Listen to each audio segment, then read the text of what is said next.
Assalamualaikum warahmatullahi wabarakatuh. Nama saya Jimmy Nugroho, NIM 29021700017.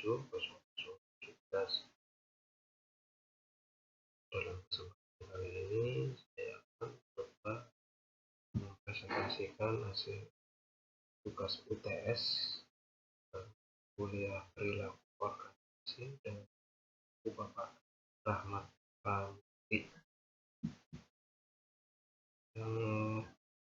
Topik yang mau saya presentasikan di sini adalah perspektif mikro perilaku organisasi, karakteristik biografi. Salah satu faktor yang paling mudah untuk dianalisis atau dinilai seseorang adalah karakteristik biografisnya. Data pribadi seperti usia, jenis kelamin, status perkawinan maupun masa kerja yang dimiliki seseorang sangat umum dipakai dan mudah diperoleh untuk kemudian dihubungkannya dengan tingkat produktivitas kerjanya. Faktor usia dihubungkan dengan kinerja job performance menjadi isu yang semakin penting. Robbins dalam Ratmawati dan Herahwati dalam kurung 2007 memberikan beberapa alasan mengapa hubungan ini penting, yaitu pertama, sudah menjadi kepercayaan yang umum bahwa penurunan produktivitas kerja seseorang terjadi seiring dengan usianya yang semakin bertambah. Benar atau tidaknya kepercayaan ini perlu investigasi lebih lanjut. Kedua, adanya realitas bahwa angkatan kerja semakin tua atau menua, workforce is aging. Ketiga, adanya peraturan perundangan yang menyatakan bahwa pensiun yang bersifat perintah dianggap sebagai melanggar hukum. Faktor usia dihubungkan dengan kinerja job performance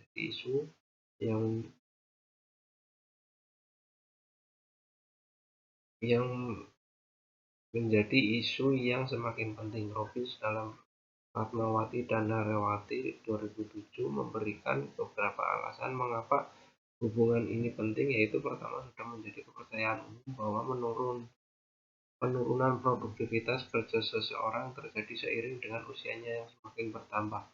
Benar atau tidaknya kepercayaan ini perlu investigasi lebih lanjut. Kedua, adanya realitas bahwa angkatan kerja semakin tua atau menua, workforce is aging. Ketiga, adanya peraturan perundangan Amerika dengan US legislation yang menyatakan bahwa pensiun yang bersifat perintah dianggap melanggar hukum. Contohnya, pemerintah Indonesia memiliki peraturan terkait pensiun pada pegawai negeri sipil atau PNS akan pensiun pada usia 56 tahun. Kemudian pada pejabat edukatif golongan 4, pensiun pada usia 65 tahun. Faktor yang sering dianalisis adalah jenis kelamin. Faktor ini banyak menjadi perdebatan sehubungan dengan pertanyaan tentang apakah ada persamaan kinerja antara karyawan wanita dan karyawan pria. Untuk masalah ini seharusnya dilihat bukti berdasarkan penelitian yang dilakukan para peneliti terdahulu. Berdasarkan studi secara psikologis dijumpai bahwa wanita lebih mematuhi otoritas, sementara pria lebih agresif dan lebih besar kemungkinan memiliki ekspektasi. Pada dasarnya, wanita maupun pria yang konsisten sama-sama memiliki kemampuan dalam hal memecahkan masalah, keterampilan analisis, dorongan kompetitif, motivasi, sosialitas, ataupun kemampuan belajar.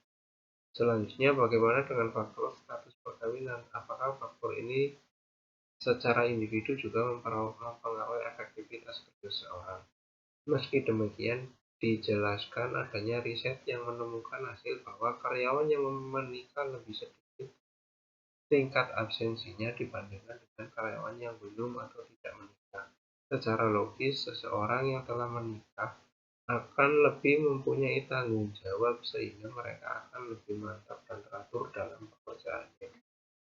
Yang berikutnya adalah faktor terakhir yang menyangkut masalah produktivitas adalah faktor masa kerja.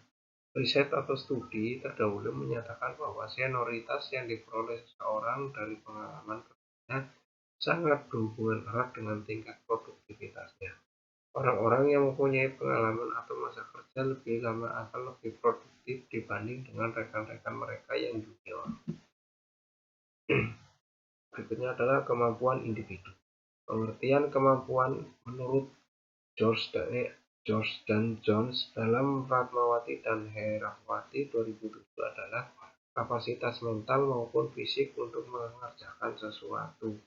Faktor yang mempengaruhi kemampuan kognitif maupun fisik antara lain faktor nature dari keturunan orang tua. Contohnya misalkan si A mampu mengobati patah tulang karena orang tuanya dulu juga ahli mengobati patah tulang. Itu karena keturunan dari orang tuanya. Kemudian faktor nurture dari pendidikan dan pengalaman. Contohnya ahli obat-obatan karena si ahli tersebut telah menempuh pendidikan apoteker di sebuah sekolah. Robbins dan Ratmawati dan Herawati 2007 mengartikan kemampuan sebagai kapasitas yang dimiliki individu untuk menyelesaikan tugas atau pekerjaannya, kemudian dibedakan menjadi dua jenis, yaitu kemampuan intelektual dan fisikal. Kemampuan intelektual diartikan sebagai kemampuan yang dibutuhkan guna mengerjakan aktivitas-aktivitas mental. Lebih lanjut, Robbins menyatakan bahwa ada 7 dimensi yang sering digunakan untuk menyusun kecakapan intelektual, yaitu yang pertama number aptitude, yang kedua verbal comprehension, yang ketiga adalah perceptual speed, yang keempat ada inductive reasoning, yang kelima ada deductive reasoning, yang keenam adalah spatial visualization, yang ketujuh memory. Kemampuan fisik disebutkan sebagai kemampuan yang dibutuhkan guna melakukan tugas-tugas yang memerlukan stamina, kecekatan, kekuatan, serta keterampilan yang similar. Di samping itu, Robbins menyajikan tentang basic physical abilities yang terdiri atas 3 faktor, yaitu strength factor yang meliputi dynamic strength, trans strength, static strength, explosive strength. Yang kedua adalah flexibility factor yang meliputi extent flexibility and dynamic flexibility. Yang ketiga adalah other factor yang meliputi body coordination, balance, and stamina. Kemampuan baik intelektual maupun fisik selalu dihubungkan dengan jenis pekerjaan. Sehingga berdasar konsep ini, mempelajari perilaku organisasi adalah dapat melihat atau memprediksi perilaku orang-orang ketika bekerja. Disinilah upaya mencari kesesuaian antara pekerjaan dan kemampuan untuk mencapai efektivitas organisasi. Bila ada kesesuaian pekerjaan dengan kemampuan, maka kinerja karyawan akan meningkat. Berikutnya adalah persepsi. Persepsi adalah suatu proses memperhatikan dan menyeleksi, mengorganisasikan, dan menafsir stimulus lingkungan. Faktor yang mempengaruhi proses perhatian terhadap stimulus lingkungan adalah sebagai berikut. Yang pertama, ukuran. Semakin besar ukuran suatu objek fisik, semakin besar kemungkinannya objek tersebut dipersepsikan. Yang kedua adalah intensitas.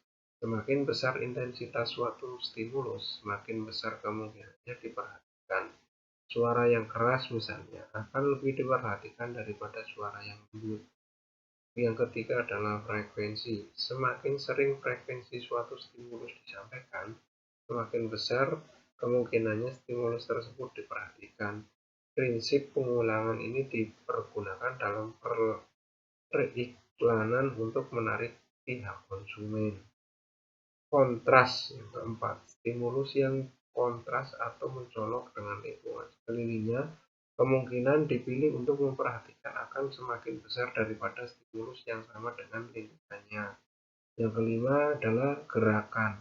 Stimulus yang bergerak lebih diperhatikan daripada stimulus yang tetap atau tidak bergerak. Yang keenam adalah perubahan. Suatu stimulus akan lebih diperhatikan jika stimulasi atau objek tersebut dalam bentuk yang berubah-ubah.